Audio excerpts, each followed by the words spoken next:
Salut tout le monde. Alors aujourd'hui, j'avais envie de vous parler des meilleurs thrillers des années 90, mais pas ceux que vous connaissez par cœur, pas ceux dont on a déjà entendu parler en long, en large et en travers, comme Seven, Le Silence des Agneaux ou encore Usual Suspect, qui sont des films, je dirais, appartenant à la Ligue 1 du thriller. Non, moi j'avais envie de vous parler de la Ligue 2 du thriller, c'est-à-dire les bons petits thrillers du samedi soir ou du dimanche après-midi.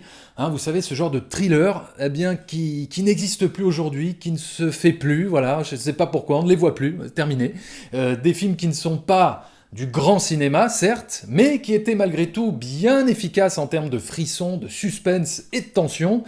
Et je trouve ça dommage de ne plus voir ce genre de film aujourd'hui, ou alors il faut aller, on va dire, chercher du côté du cinéma coréen, où là, oui, on en trouve encore, mais du côté américain, c'est un peu le désert depuis, je sais pas, 10-15 ans, on ne voit plus ce genre de film. Bref, tout ça pour vous dire que dans cette vidéo, j'avais envie de vous proposer mes 5 bons petits thrillers préférés des années 90, des films qui sortent un peu des évidences, sans que ce soit totalement obscur, c'est vrai, mais en tout cas des films dont j'entends pratiquement jamais parler aujourd'hui et qui méritent qu'on revienne dessus, bordel. Donc, c'est parti pour 5 bons petits thrillers à découvrir ou à redécouvrir, et vous verrez que dans les années 90, beaucoup de thrillers s'inscrivaient dans un sous-genre, en tout cas avec une approche bien spécifique, mais j'y reviendrai un peu plus tard dans la vidéo. Voilà, il n'y a pas d'ordre particulier dans mon classement, c'est aléatoire, donc c'est parti pour le numéro 1. Numéro 1, La Disparue, avec Kiefer Sutherland, Jeff Bridges et Sandra Bullock. C'est un film sorti en 1993, réalisé par George Schweitzer, un réalisateur hollandais qui, avec La Disparue, remaké son propre film, sorti en 1988, qui s'appelle L'homme qui voulait savoir. Donc quelque part, le remake a une certaine caution légitime indéniable, puisqu'on a le même réalisateur que sur le film original. Alors, de quoi parle ce bon petit thriller ? Eh bien, le film nous présente le personnage d'un prof de chimie, interprété par Jeff Bridges, un homme en apparence bien sous tout rapport. Il a femme et enfant, une vie somme toute banale, mais derrière cette image toute lisse se cache en réalité un être profondément dérangé, puisqu'en secret, il élabore tout un stratagème machiavélique pour arriver à kidnapper une femme. Peu importe qui peut être cette femme, son but est juste de kidnapper quelqu'un, comme si la femme n'était qu'un sujet d'une expérience scientifique. On n'en saura pas plus sur ses motivations. Pendant ce temps, on suit un couple interprété par Kiefer Sutherland et Sandra Bullock, qui part en vacances sur les routes américaines. Ils s'arrêtent dans une station-service, la femme s'absente pour aller chercher à boire, et là, elle ne revient jamais. Voilà, elle a tout simplement disparu. Où est-elle passée ? Est-elle morte ? Est-elle vivante ? C'est ce que le personnage de Kiefer Sutherland va chercher à comprendre durant tout le film. Bien sûr, nous, spectateurs, nous savons qui se cache derrière cette disparition, puisqu'on nous a présenté le personnage de Jeff Bridges au début du film, même si nous restons malgré tout dans le flou total sur le véritable sort de Sandra Bullock, et c'est d'ailleurs là tout le suspense, que lui est-il vraiment arrivé ? Voilà, c'est un film qui a seulement 6,3 sur IMDb, qui n'a jamais été considéré comme un excellent thriller. Il n'est pas super bien noté, c'est vrai, mais moi j'adore ce film. J'ai toujours été très touché par cette histoire de couple brisé. Je suis d'autant plus touché que je suis totalement fou amoureux de Sandra Bullock. Voilà, désolé chérie. J'adore la performance de Jeff Bridges, qui joue son personnage comme quelqu'un d'extrêmement cynique, avec un détachement émotionnel à faire froid dans le dos. C'est une espèce de savant fou avec un petit sourire satisfait et un regard de malade mental. Le suspense est très bien entretenu jusqu'au bout, tout comme Kiefer Sutherland, on n'en peut plus de savoir toute la vérité sur ce qui s'est vraiment passé. Kiefer Sutherland d'ailleurs, qui est excellent, on a une vraie empathie pour cet homme abattu qui n'arrive pas à faire son deuil. Je vous en dirai pas plus, mais c'est un film sur la problématique de la nostalgie et comment le passé peut nous dévorer. Et en plus, le tout est accompagné par la superbe musique de l'un des plus grands compositeurs de musique de film, à savoir Jerry Goldsmith. Donc pour moi, La Disparue a tous les ingrédients du bon petit thriller qui vous accroche rapidement, sans vous lâcher jusqu'à la toute fin. Voilà, La Disparue, un film que je vous recommande chaudement si vous ne le connaissez pas. Numéro 2, Jeune femme partagerait appartement, qui est un film sorti en 1992 avec Bridget Fonda et Jennifer Jason Leigh, et réalisé par Barbet Schroeder. C'est l'histoire d'une jeune femme fraîchement séparée de son fiancé qui, pour atténuer son chagrin et sa solitude, décide de trouver une colocataire pour partager son appartement new-yorkais. Seulement voilà, la femme qui emménage avec elle et qui semble être au début une personne tout à fait charmante, s'avère être en réalité une femme complètement cinglée, mal dans sa peau, torturée, et qui va chercher à se réapproprier la vie de Bridget Fonda. Elle va chercher à presque prendre sa place, jusqu'à s'habiller comme elle, se coiffer comme elle. En gros, un comportement inquiétant qui va s'envenimer pour devenir de plus en plus pervers et violent, surtout quand elle va vouloir s'immiscer dans sa vie professionnelle et son intimité. Du coup, tout l'enjeu pour le personnage de Bridget Fonda va être comment se débarrasser d'une personne aussi toxique, envahissante et dangereuse, et avec un comportement qui relève de la psychiatrie. Voilà, le personnage de la colocataire est interprété par l'excellente Jennifer Jason Leigh, qui est vraiment l'attraction principale du film, tellement sa prestation est prenante. Sous ses airs de petite femme innocente et bienveillante se cache en réalité une personne très malade, et voilà, elle est tout simplement flippante à souhait. C'est un film qui a un vrai crescendo dramatique et où on se demande jusqu'où cette colocataire va aller. J'adore ce film parce qu'il réussit très bien à mettre en scène un genre d'histoire que j'affectionne particulièrement, c'est-à-dire des histoires où les personnages n'arrivent pas à se débarrasser d'un problème extérieur, d'un problème qui n'arrête pas de tout foutre en l'air et qui s'accroche sans relâche.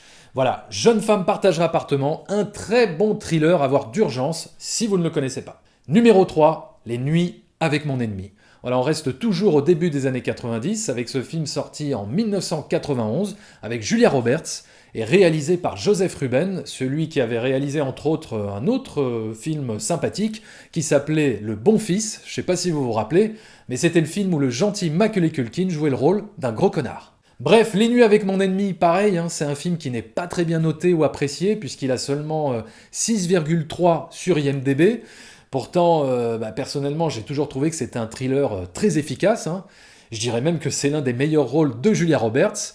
Du coup, de quoi ça parle ? Eh bien, on suit l'histoire de Laura, qui vit avec un mari extrêmement riche. Ils habitent une immense baraque au bord de la plage.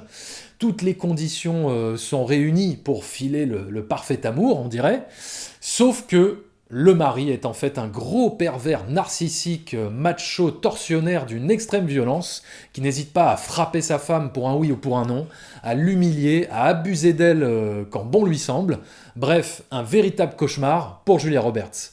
Voilà pourquoi un jour, elle décide de simuler sa propre mort pour disparaître à jamais et s'échapper de l'emprise de son mari.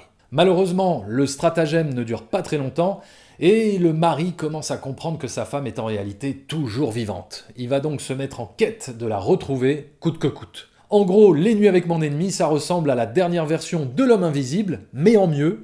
Et oui, parce que dans les deux films, on suit plus ou moins la même histoire, à savoir celle d'une femme qui tente de s'enfuir d'un mari violent et persécuteur. Sauf que dans Les nuits avec mon ennemi, je trouve ça beaucoup plus réussi, tout simplement parce qu'on voit les scènes de violence conjugale, on voit la souffrance de la femme, on voit la violence de l'homme, alors que dans L'homme invisible, sorti là en début 2020, c'est juste raconté à travers le personnage féminin, c'est jamais montré à l'écran. Comme si quelque part, en 2020, on ne pouvait plus montrer la femme dans une position de faiblesse, même si c'est pour dénoncer les violences qui lui sont faites. Ce qui est complètement con et contre-productif, si on voulait vraiment sensibiliser sur ce problème-là. Bref, Les nuits avec mon ennemi, j'adore ce titre, Les nuits avec mon ennemi, est un thriller qui a aussi une vraie dimension horrifique, puisque le mari fait vraiment office quelque part de monstre, voire carrément de croque-mitaine, qui poursuit sa proie, voilà, quand il se met en tête de retrouver sa femme pour lui faire payer son affront. D'ailleurs, l'acteur est ultra flippant, avec ses grands yeux de fou furieux, là, c'est vraiment le genre de personnage qui te poursuit dans un cauchemar. Encore une fois, le film est servi par une excellente musique signée Jerry Goldsmith, qui développe une partition très émouvante, tout en étant très inquiétante. Voilà, Les nuits avec mon ennemi, un des meilleurs films de Julia Roberts pour moi. Jetez-vous dessus, si vous ne l'avez pas vu, voilà, c'est bien plus intéressant et percutant que tous les films pseudo-féministes sortis ces dernières années. Numéro 4, Fenêtre sur Pacifique, qui est un film sorti en 1990, voilà, on reste encore au début des années 90, avec Matthew Modine, Melanie Griffiths et Michael Keaton, réalisé par John Schlesinger, le réalisateur du film culte des années 70, Marathon Man, avec Dustin Hoffman. Donc, pas un branque, hein. Fenêtre sur Pacifique, un film qui n'a que 6,4 sur IMDb, mais encore une fois, je ne comprends pas, voilà, pour moi c'est un thriller de très bonne facture, avec des acteurs au top, et une tension permanente. Bref, de quoi parle Fenêtre sur Pacifique ? Eh bien, c'est l'histoire d'un jeune couple qui emménage dans une grande maison dans le quartier de Pacific Heights à San Francisco, et pour avoir des rentrées d'argent suffisantes pour financer leur crédit, eh bien ce couple décide de sous-louer une partie de leur maison. Et là, vient se pointer comme nouveau locataire un certain Michael Keaton qui va tout simplement faire basculer la vie de ce couple dans un cauchemar en les faisant tomber dans un piège, car il va tout faire pour prendre possession des lieux sans leur payer un seul centime de loyer, tout en dégradant cette belle maison fraîchement retapée. La situation va devenir totalement ubuesque, puisque Michael Keaton va se débrouiller pour carrément faire expulser le couple propriétaire de leur propre maison en exploitant les failles juridiques de ce genre de cas de figure. And now, the game begins. I'm your new tenant. I'm Carter Hayes. Melanie Griffith, Matthew Modine, and Michael Keaton. Encore une fois, on retrouve ce même thème de l'intrus, du mal extérieur qui vient saccager une vie paisible. Du coup, comment s'en débarrasser, comment s'en sortir quand même la loi ne peut plus rien faire pour toi, et surtout, jusqu'où le personnage de Michael Keaton va-t-il aller dans l'ignominie pour rendre la vie de ce pauvre couple infernale. Voilà, c'est un film qui ne joue pas forcément sur la violence ou le sang, mais qui exploite très bien les problèmes du quotidien pour les transformer en situations horrifiques. C'est là où est toute la force de Fenêtre sur Pacifique pour moi. Il y a aussi une idée de mise en scène assez marrante pour montrer Michael Keaton comme un parasite, littéralement. C'est de le filmer au milieu des cafards, dans un appartement complètement délabré. Bon alors, oui, c'est pas très subtil, mais ça fonctionne.